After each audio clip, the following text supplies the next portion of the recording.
오늘 본문은 유월절을 지키는 히스기야와 백성들에 대하여 말씀하고 있습니다.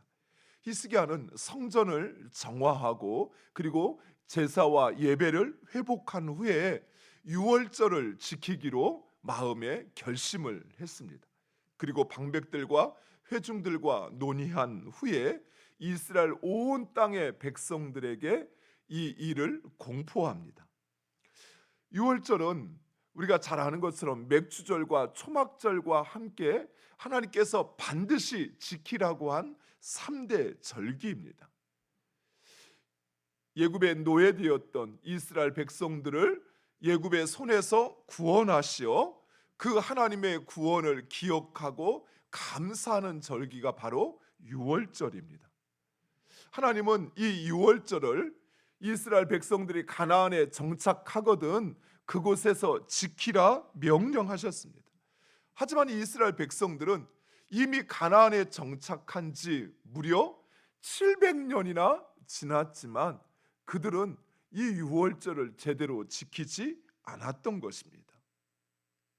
그런데 히스기야는 성전을 정화한 후에 그 마음의 유월절을 지키고자 하여 방백들과 회중들과 논의를 한 후에 둘째 달 14일에 지키고자 공포합니다.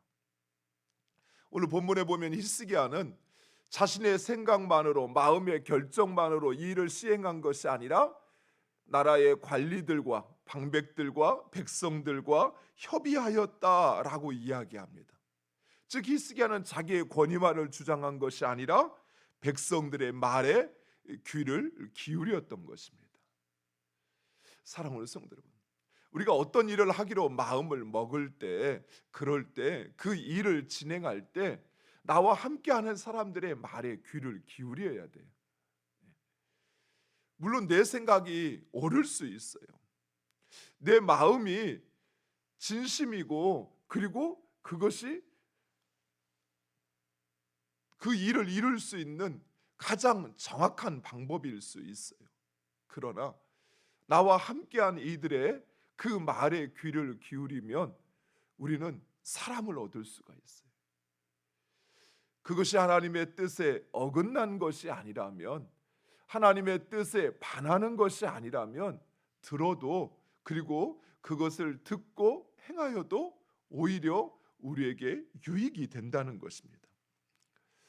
백성들과 협의한 결과 둘째 달 14일에 유월절을 지키기로 하고 온 백성에게 공포를 합니다. 그러나 율법에 따르면 첫째 달 14일에 유월절을 지키라 하였습니다. 하지만 불가피한 경우에는 둘째 달 14일에라도 유월절을 지키라 말씀하셨습니다.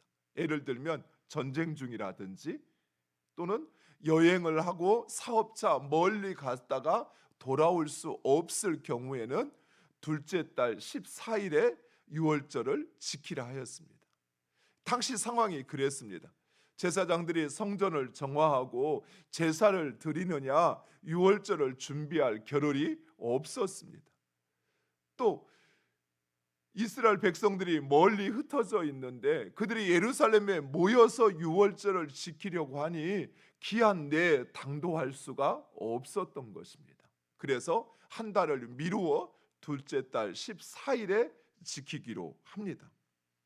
그리고 유대뿐만 아니라 온 이스라엘 백성들에게 이 사실을 공포해서 예루살렘으로 와서 유월절을 지키라고 합니다.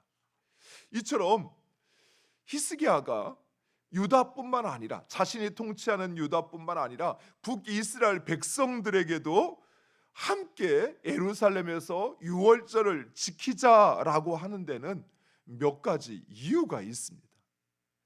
그 첫 번째, 히스기야는 하나님의 말씀에 철저히 순종하고자 했습니다.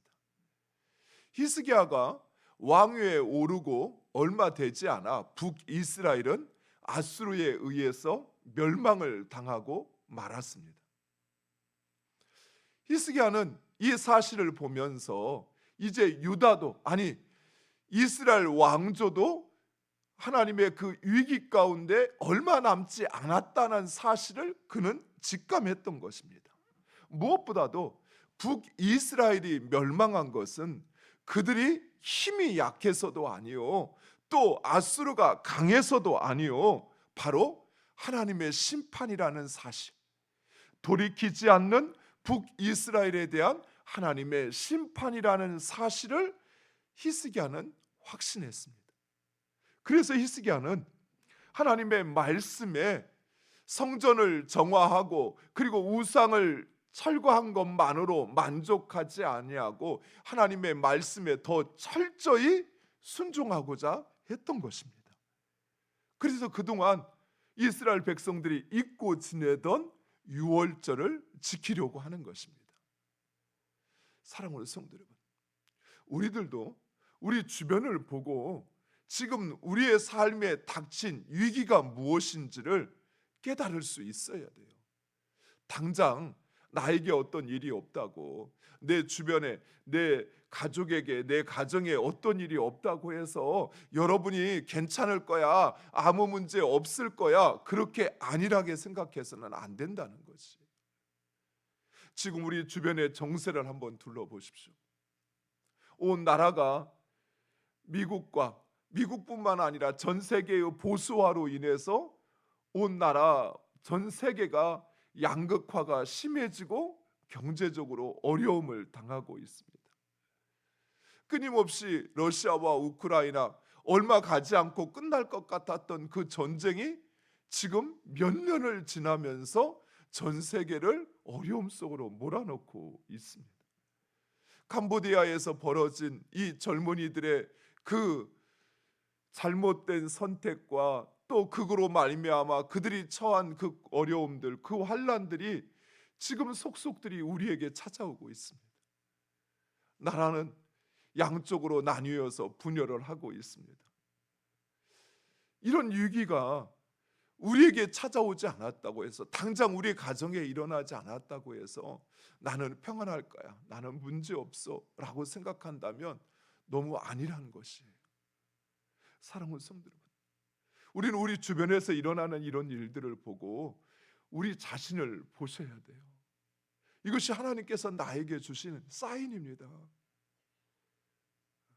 너희도 깨닫고 돌이키지 않으면 언제든 이런 위기 속에 놓일 수 있다라고 하는 경고라는 사실이에요. 물론 지금까지 우상을 숭배하지 않고 하나님을 예배하며 지냈지만 행여 내가 하나님 앞에 행하지 못한 일이 있는지, 결단하지 못한 일이 있는지 우리 자신을 돌아보셔야 돼요.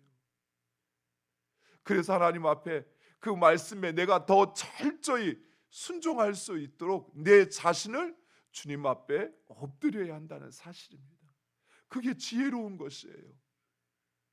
남들이 무슨 일이 일어나든 어떤 일이 생겨나든 나는 관심 없어, 나에게 피해만 없으면 돼 하는 생각이 아니라 그것을 보면서 우리 자신을 보셔야 돼요. 내가 하나님 말씀 앞에 온전히 행하지 못한 것이 있는지, 그리고 그것을 쫓아서 행할 때 하나님께서 우리를 지키시고 보호하십니다. 두 번째로 히스기야는 하나님의 진노를 피하고자 하였습니다. 유월절은 이스라엘 백성들이 하나님의 말씀에 순종하여 하나님의 진노를 피한 날입니다. 유월절 문지방과 문설주에 어린 양의 피를 바르지 않은 집은 하나님의 진노가 그곳에 내리어 그 가정의 장자가 죽음을 당했습니다. 하지만 문지방과 문설주에 어린 양의 피를 바른 집은 그 죽음의 영이 그 집을 지나가 안전했던 것입니다. 이처럼 이스라엘이 하나님의 진노를 피한 것은 그들이 예굽보다 더 나아서가 아니었어요. 이스라엘 백성들이 그 죽음의 사자를 지나갈 수 있었던 것은, 하나님의 진노를 피한 것은 전적인 하나님의 은혜였다는 사실입니다.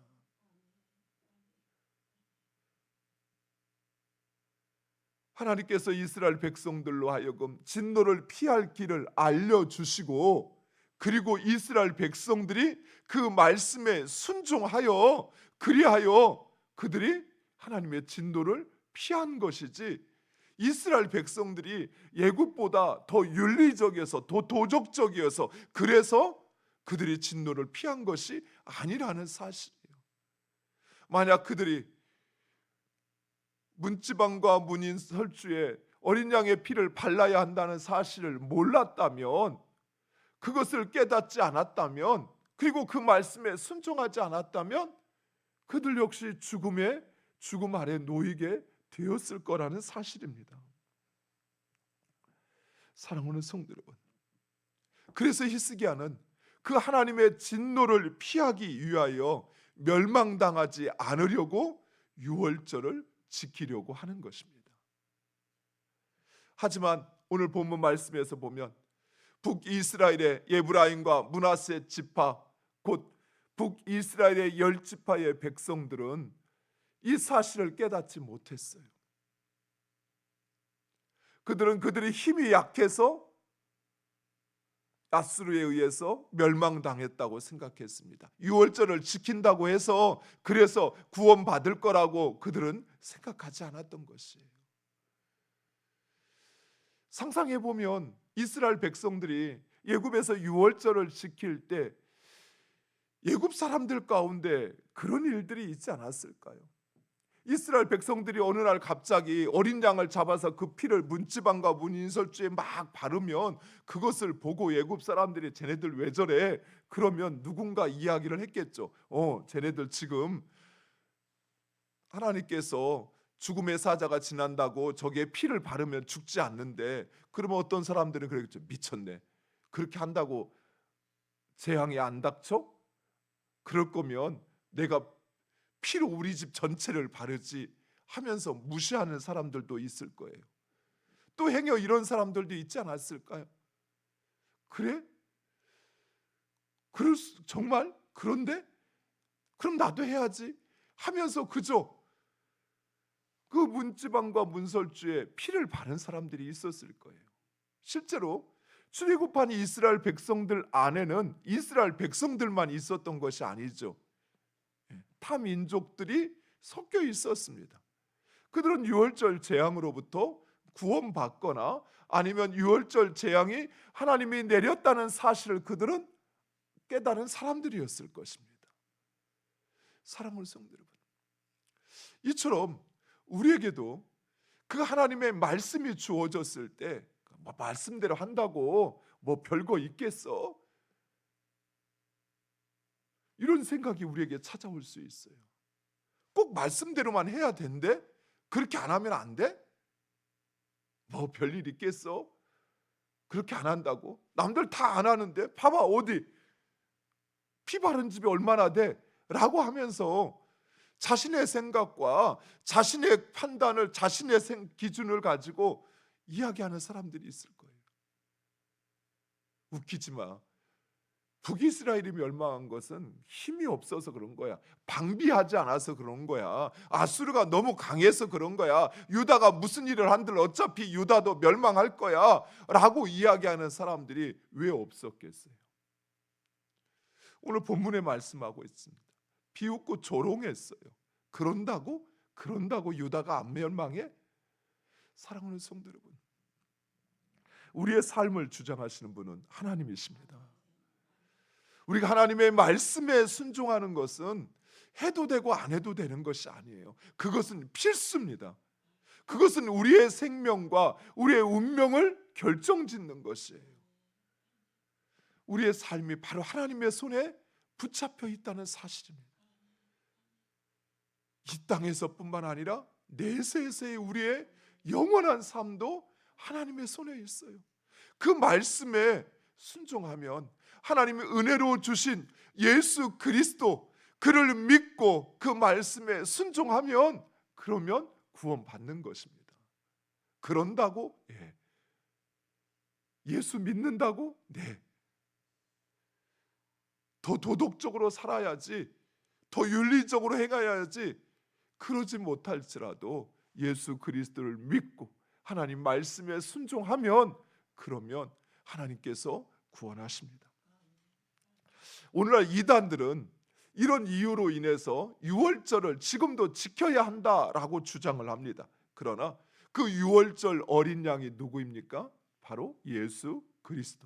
그분이 십자가에서 우리를 위하여 피를 흘려 주셨습니다. 따라서 우리가 해야 할 것은 유월절을 지키는 것이 아니라 이제 은혜로 받은 그 구원에 하나님의 말씀으로 순종하는 것입니다. 하나님의 진노를 피하는 것, 그것은 바로 하나님 말씀에 순종하는 것이 이미 우리에게 은혜가 주어졌어요. 예수 그리스도를 믿으면 구원받는다. 문지방과 문설주의 주의 피를, 어린 양의 피를 받으면 그 집은 죽음을 면할 거다. 은혜가 주어졌어요. 이제 우리에게 필요한 것은 곧 그 말씀에 순종하는 것입니다. 사랑하는 성도 여러분, 우리가 사는 길은 순종입니다. 회개입니다. 주께로 돌아가야 합니다. 그리하면 하나님은 우리에게 얼굴을 드사 우리를 구원하실 것이, 우리를 떠나지 않을 것이에요. 어떤 상황에서도 하나님은 우리를 다시 그 적군의 그 수렁 속에 있는 우리를 끄집어내어 돌아오게 하실 것입니다. 기도하겠습니다.